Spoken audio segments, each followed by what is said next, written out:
When it comes to AI educational content for kids, let me show you the lazy, the broken, and the downright dangerous content that your kids could be watching. I'm Dr. Carla Engelbrecht. I have spent 25 years creating education media for Netflix, Sesame Street, PBS Kids, highlights for children. I have a doctorate in education, and I have made more than 100 videos for kids with AI. In the right hands, it is an incredible tool, but in the wrong hands, it becomes a horror show, especially when we are talking about kids. Let me show you 5 different kinds of content that can show up in your kids' feeds. So first up, we have the More is More Slop. Jojo Funland is a great example of this. So this channel started in August of 2025, so about 5 months ago. Now it is the end of January, it's January 24th. They have 7,930 subscribers and 8,000 videos. Generally, you should not have more videos than subscribers when you're dealing in the thousands, even in the hundreds. That get kind of scary. So if you click into this and you look, you will see that they have created 8,050 videos in 5 months. That is a pace of a video every 30 minutes for 5 months straight. And they have 3.2 million views.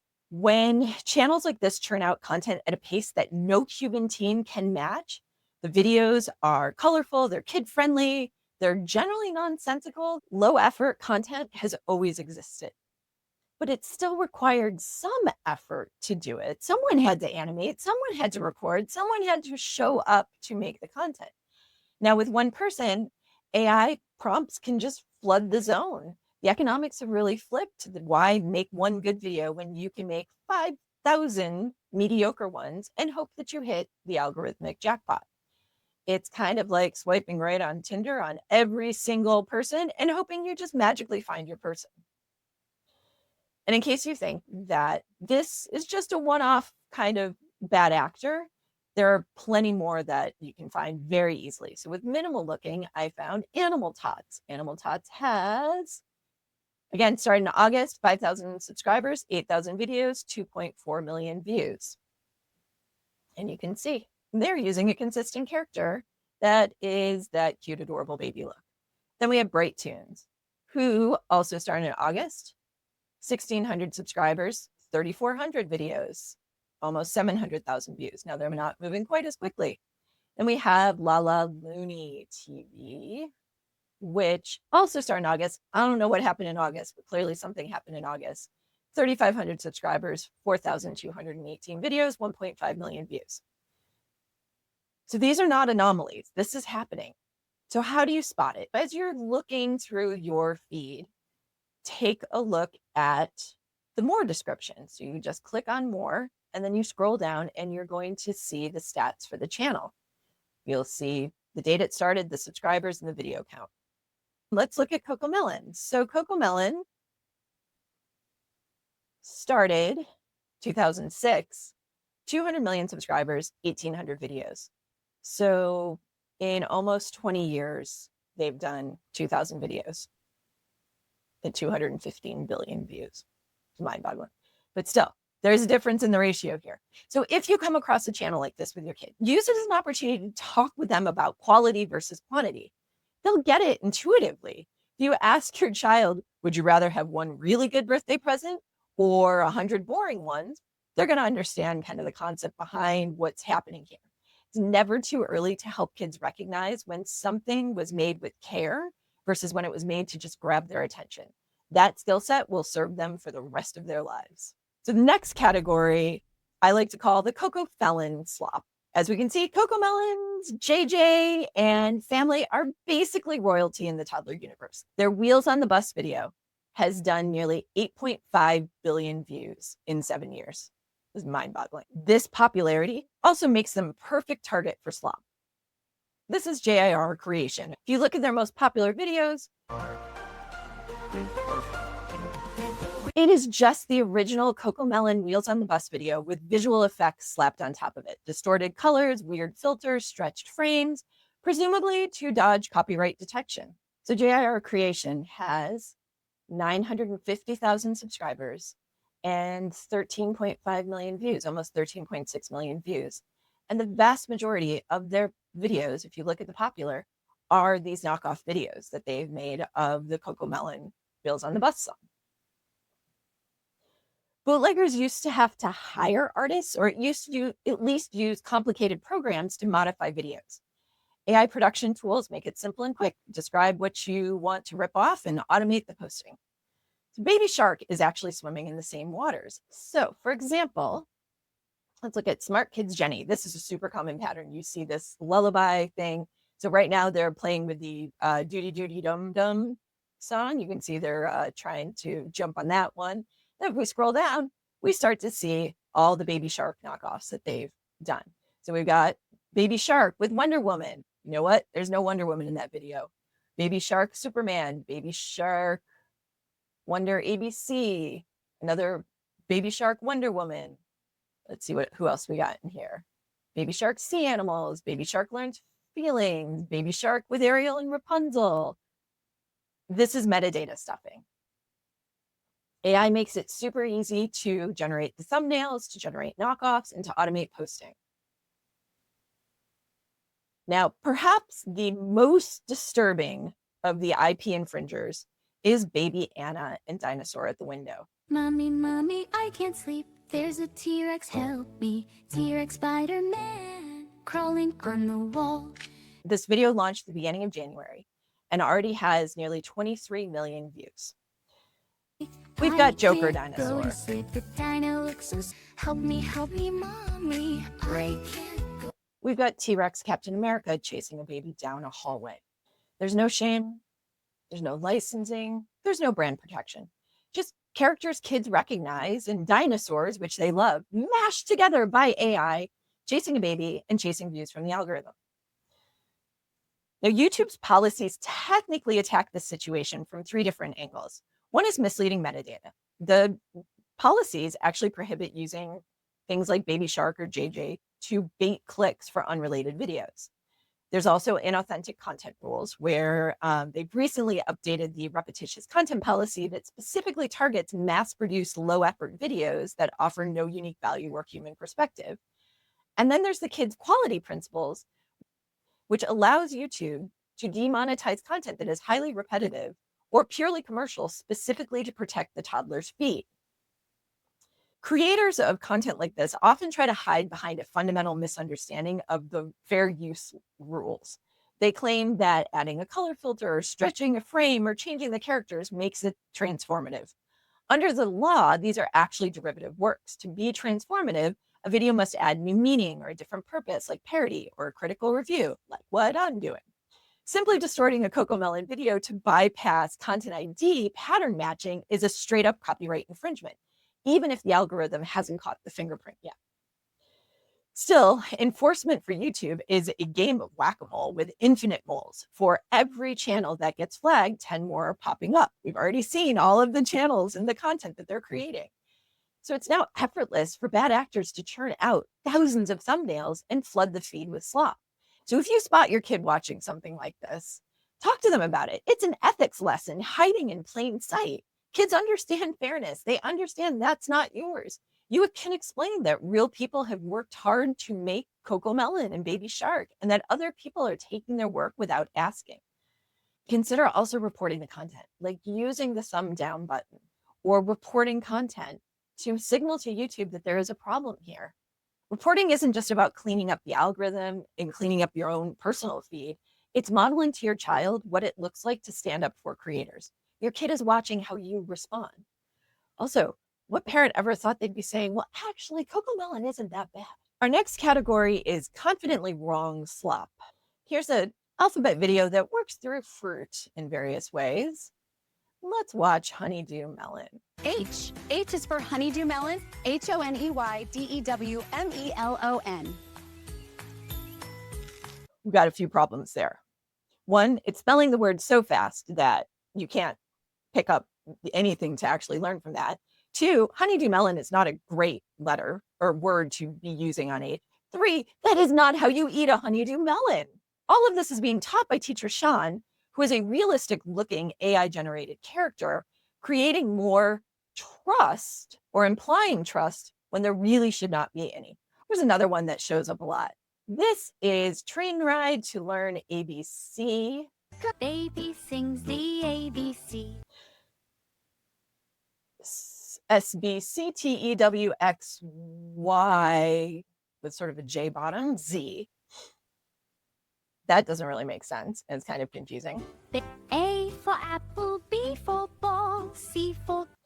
Now we're singing A is for apple, B is for ball, but on screen there's no apple, there's no ball, there are letters and some structure that I don't know what that symbol is hanging around. Moving train, dancing on the steps, and now we've got this train, which is the Mabkajigable dummy train. The writing on the side of the train isn't an actual word or label. It's word salad. It's a jumbled string of hallucinated letter shapes that look like text but mean nothing in an alphabet video for toddlers learning to read.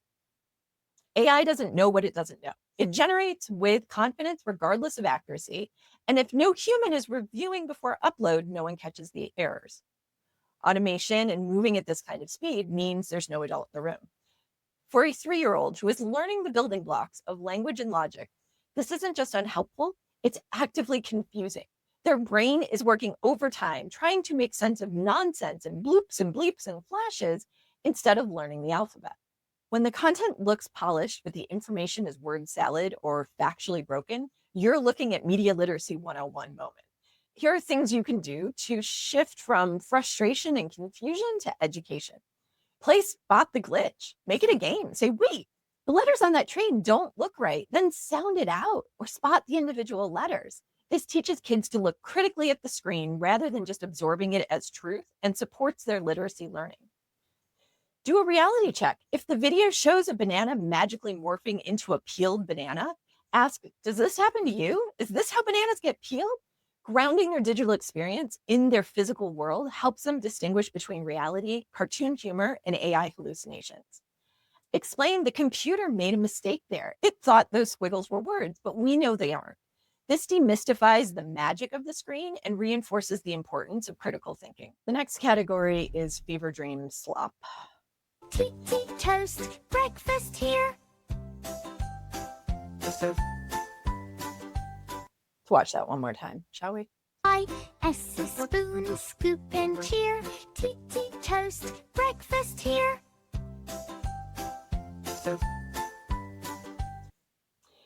This is the uncanny valley of children's content. AI-generated imagery where something is clearly, viscerally wrong. Kids may not be able to articulate what's off, but if you saw your child watching it, you would immediately know. This is high-end aesthetics masking a complete absence of educational substance. The child's brain is working overtime just to resolve this chaos. This video from EduBop is called Math is Fun. It has more than 200,000 views, and it is an absolute game of spot the hallucinations. Now take 4 quarters, neat in a row. So just for example there, take 4 quarters in a row, except now we see 1, 2, 3, 4, 5, 6, 7, if they could even be considered quarters. This is not teaching number sense. This is just creating a lot of visual noise and a lot of nonsensical words, right? Oh, 0, 1, 2, 3, 4, 7, 5, dash, weird number, 7, 8, 8, 9. Oh, whoa, okay. What's going on back here in the kangaroo's pocket? Ooh, the egg baskets are attached to the chickens. Ooh, here's a good one. Notice our monkey child hybrid here. Notice the bunny sitting in the bowl, because that's how you bake, absolutely. We've got super creepy double mouth on the penguin situation going on. Notice the shell bra on the seal, because why not? So like I said, this video, if you want to have fun playing Spot What's Wrong, there's lots to do here. But there are 200,000 views on this video. It is not teaching anything about math. It's unteaching math, if anything. These aren't just lazy mistakes. These are classic failures of generative AI. The tools are hallucinating limbs, merging bodies, losing track of physics, creating all sorts of nonsensical things that do not support the learning. Without careful prompting and human review, you get imagery that an adult would never approve, but a child can't unsee this stuff. So what do? When you encounter these moments that give you an ick feeling, whether it's extra limbs, oozing fruit, or physics-defying bodies, it can be viscerally unsettling for kids too. So your goal is to validate their intuition and protect their sense of safety.